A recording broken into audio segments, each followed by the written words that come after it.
ऋषिपाल महाशय लोक गायक हैं, मैंने जैसा बताया उनके संदर्भ में, और मेरे बड़े दिल के नज़दीक है, तो मैंने सोचा कि आपके साथ उनकी रूबरू इनको मैं कराऊँ।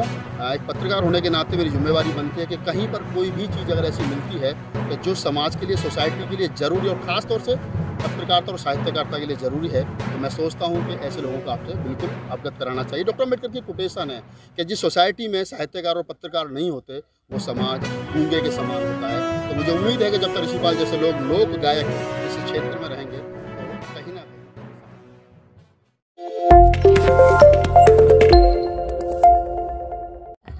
नमस्कार दोस्तों, मैं राहुल नागपाल और आप देख रहे हैं सोशल मीडिया। मैं हूं आज जैन चौधरी की रैली में, और रैली अगौता यानी डिस्ट्रिक्ट बुलंदशहर में एक अगौता नगर पड़ता है, वहां पर रैली थी।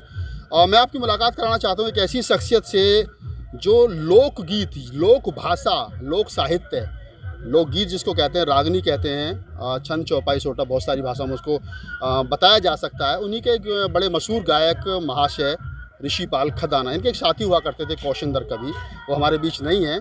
बहुत सारी यादें मेरी भी जुड़ी हैं क्योंकि मैं भी उन्हीं के गांव से नज़दीक से संबंध रखता हूं, जहीराबाद से। आज देखा उनको गाते हुए, तो देखा कि बचपन में कभी उनको सुना करते थे, हीर रांझे की रागनी, डॉक्टर अम्बेडकर पर उनकी बहुत अच्छी रागनियाँ हमने सुनी थी कभी बचपन में। बाबा साहब डॉक्टर अम्बेडकर के जन्म दिवस पर मुझे याद है 97-98 का दौर था और डॉक्टर संसद भवन पर मेला लगा था, और वहाँ संसद भवन के प्रांगण में उनकी रागनी बज रही थी, तो मुझे वो दृश्य याद आ गया। तो इसी पर बात करते हैं कि भारतीय राजनीति में लोकगीतों का बड़ा महत्व रहा है, चाहे बसपा के मंच रहे हों खास तौर से, या समाजवादी पार्टी के मंच रहे हों। अब आरएलडी के मंचों पर लोकगीतों के द्वारा पब्लिक को बांधने का काम किया जा रहा है, और महाशय ऋषिपाल इसमें अपनी बखूबी भूमिका जो वो निभा रहे हैं, तो उनसे बातचीत करते हैं। महाशय जी, स्वागत है आपका। राजनीतिक मंचों पर गाना, राजनीतिक भाषा का प्रयोग करना, राजनेताओं की तारीफ करना कैसा लगता है, और एक आम मंच पर खुल करके बोलना? सही बात तो ये है, जो काबिल तारीफ होते हैं नेता, जिनके अंदर जहनियत होती है, मैं उन्हीं की प्रशंसा करता हूँ, चापलूसी में कभी करता नहीं जी।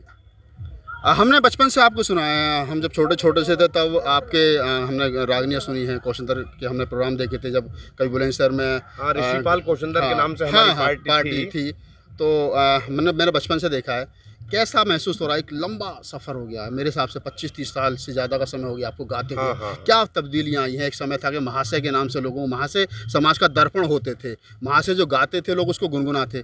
आज जो ये फूहड़पन आया है मंचों पर, इसके बारे में क्या कहूँ? इसमें तो एक प्राकृतिक बात, जैसे कुदरती बात बोलते हैं, वो मैं आपको बताऊँ, और जो भी हमारे ऑडियंस सुन रहे होंगे, देख रहे होंगे। देखिए, सतयुग था, उसमें 100% धर्म था, पुण्य था और आचरण था, वास्तविकता थी। धर्म खत्म हो गया और 3 हिस्सों में रह गया। द्वापर आया, द्वापर में आधा आधा हो गया, 2 हिस्सों में पाप और 2 हिस्सों में धर्म। अब ये कलयुग है, कलयुग में 1/4 हिस्सा धर्म है और 3 हिस्से पाप है। तो आप समझ लो, ये तो बदलाव तो होगा, ये तो प्राकृतिक बदलाव है। आप कितनी सत्संग में कितनी अच्छाई किसी तरह से समझा लो, लेकिन ये कुदरती बात है, आदमी जहनियत से डिग जाता है, धर्म से डिग जाता है। और जो हमारे क्षेत्र में, यानी हमारी इस परंपरा में जो हमारा विभाग है, जो हमारा फील्ड है गाने का, लोक मंचों का जो गाना है, उसमें जो तब्दीलियाँ, उसमें तब्दीली इसलिए आई है कि पहले ऑडियो केवल आवाज़ सुना करते थे लोग। उसके बाद में जब ये सिस्टम आया वीडियो सीडी का, तो उस पर धीरे धीरे धीरे धीरे जो लेडीज सिंगर होती हैं और डांसर होती हैं, वो भी आने लगी। और फिर तो लोगों को और ज़्यादा चाहत बढ़ने लगी, खासतौर से नौजवानों को, कि हम ऐसा नाच कूद देखें। और वो धीरे धीरे धीरे धीरे संस्कृति का पतन हमारा होता चला गया, लोक साहित्य का पतन होता चला गया।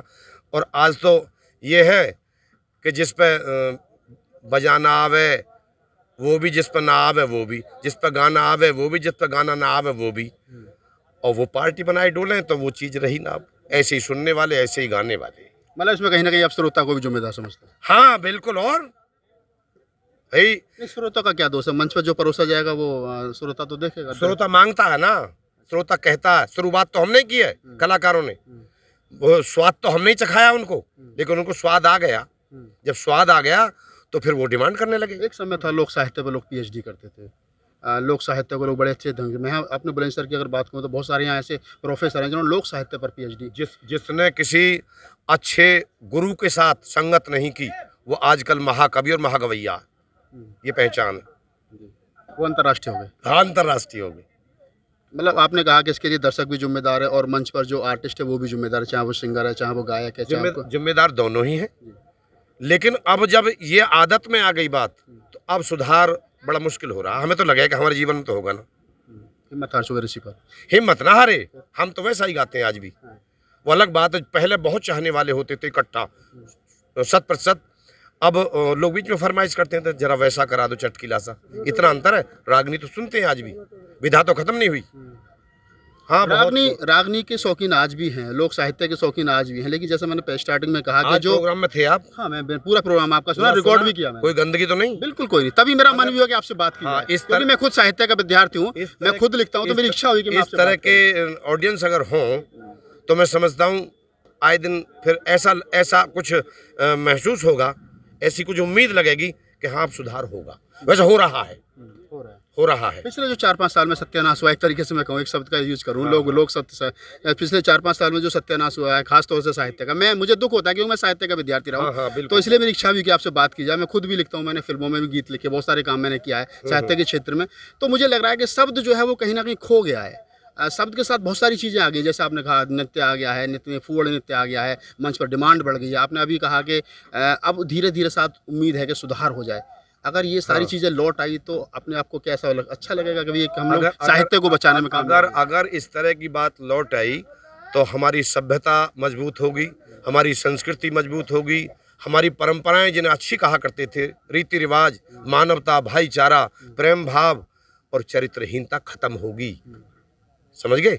अच्छी बातें अपना स्थान बनाएंगी और एक तरह से समाज में एक सौहार्द पैदा होगा, एक अच्छाई पैदा होगी। तो दोस्तों, आप थे ऋषिपाल महाशय, लोक गायक हैं, मैंने जैसा बताया उनके संदर्भ में, और मेरे बड़े दिल के नज़दीक हैं, तो मैंने सोचा कि आपके साथ उनकी रूबरू उनको मैं कराऊं। एक पत्रकार होने के नाते मेरी जिम्मेवारी बनती है कि कहीं पर कोई भी चीज़ अगर ऐसी मिलती है कि जो समाज के लिए, सोसाइटी के लिए ज़रूरी और ख़ास तौर से पत्रकारिता और साहित्यकारिता के लिए ज़रूरी है, तो मैं सोचता हूं कि ऐसे लोगों को आपसे बिल्कुल अवगत कराना चाहिए। डॉक्टर अम्बेडकर की कोटेशन है कि जिस सोसाइटी में साहित्यकार और पत्रकार नहीं होते वो समाज गूंगे के समान होता है। तो मुझे उम्मीद है कि जब तक ऋषिपाल जैसे लोग लोक गायक इस क्षेत्र में रहेंगे तो कहीं ना कहीं साहित्यकारिता बची रहेगी। मैं राहुल नागपाल, कैमरामैन CL बौद्ध के साथ, बुलंदशहर।